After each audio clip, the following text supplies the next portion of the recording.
Bueno, hola, estimados. Bueno, para poder pensar la consigna número 15 para el trabajo final, hemos elegido una experiencia grupal. Mis compañeras son Natalia Laura Núñez y Rita del Valle Prado, y yo, Graciela Barbosa.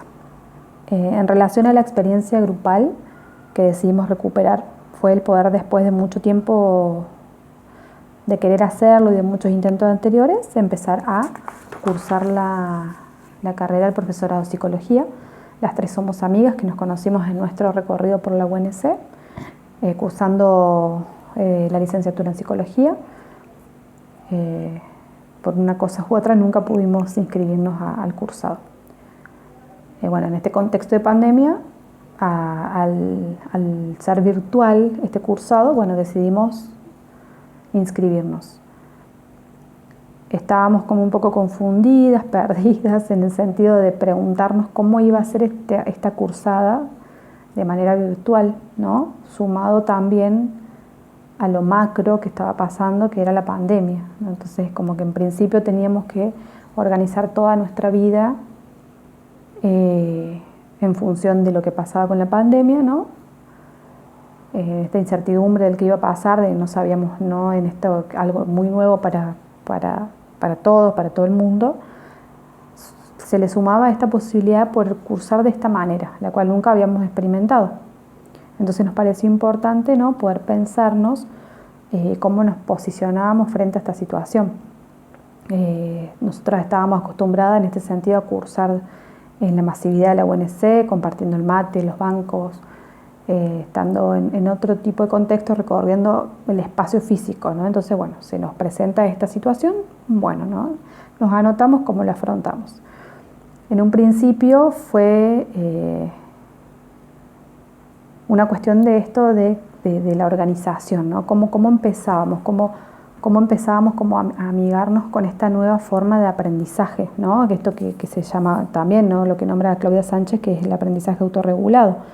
Cómo nosotros nos organizábamos en esta forma, en esta nueva manera de aprender virtualmente, porque era algo totalmente nuevo para nosotros, para nosotras, y estábamos ahí como, ¿no? En esto, en este sentido, como hablaba Fariña en su clase, en esto de se ve trastocado todo lo que es las variables del tiempo, el espacio y los vínculos. Entonces empezamos como a ver estas cuestiones, ¿no? Que bueno, teníamos que hacernos como un espacio para cursar, teníamos que organizar nuestro lugar de estudio, nuestro lugar para poder como conectarnos, bueno, y también en este caso los vínculos también. En este caso, bueno, pudimos como generar, ¿no?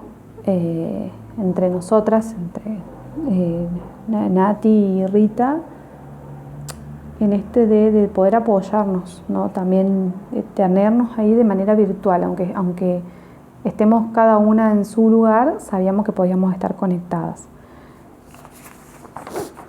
Entonces, bueno, ¿no? En esto de cómo pensamos esta nueva manera para nosotros de poder aprender, tenemos como esta teoría que nos orienta un poquito, que es el conectivismo, la cual nos ayuda a pensar esta educación en línea, el uso de las herramientas, las tecnologías dentro y fuera del aula, y el aprendizaje a través de lo que es la red. Entonces, esta teoría nos permite poder entender un poco más cómo se va a llevar a cabo este aprendizaje en línea. Bueno, y esta teoría de conectivismo la desarrolla George Siemens junto a Stephen Downes. Esta teoría del conectivismo, como habló Fariña, ¿no? Tiene que ver, integra las ideas principales de lo que es la teoría del caos. En cuanto a esta teoría del caos, lo que se puede decir que en este contexto de pandemia, en este proceso de aprendizaje en pandemia, nos atravesó, ¿no? En esta crisis una incertidumbre, como nombré al principio. En un primer momento el escenario era caótico, y en ese caos teníamos que encontrar algún tipo de patrón que nos permitiera volver a organizarnos. También integra las ideas y principios de lo que es la teoría de las redes, que en este caso son elementos que están en conexión. Nosotros teníamos que ver la manera de cómo creábamos esas redes de significación y qué tipo de redes eran, ¿no? Para poder seguir en este proceso de aprendizaje en línea, ¿no? Y después esto de la autoorganización, esto que decía al principio, ¿no? Estas variables de tiempo, de espacio, esta autoorganización, ¿no? Se ve implicada justamente por la destreza en cuanto a las estrategias que vamos empleando nosotras para poder seguir adelante con este proceso de aprendizaje, lo cual también nos llevó a pensar en esta autonomía, ¿no? Que es necesaria para poder llevar adelante este proceso, porque tenemos que estar conectados, debemos tomar nuestras propias decisiones, ¿no? Tenemos que estar como conectados en las plataformas en donde se sube la información, en donde hay como una generación de vínculos entre redes, entre los alumnos, profesores, nuestros pares, el rol, ¿no? El rol activo que tenemos que tener nosotros como alumnos y ellos como profesores, que es lo que logra que se desarrolle esta metacognición en nosotros, en los estudiantes. Así que bueno, es importante destacar que a medida que fuimos desarrollando estas propias estrategias de aprendizaje, también pudimos ir desarrollando estas otras que nombra Sánchez, que son, por ejemplo, las habilidades emocionales o afectivas, las organizacionales y las intelectuales, ¿no? Que fue como todo lo que nos fue llevando a poder crear nuestros procesos de aprendizaje.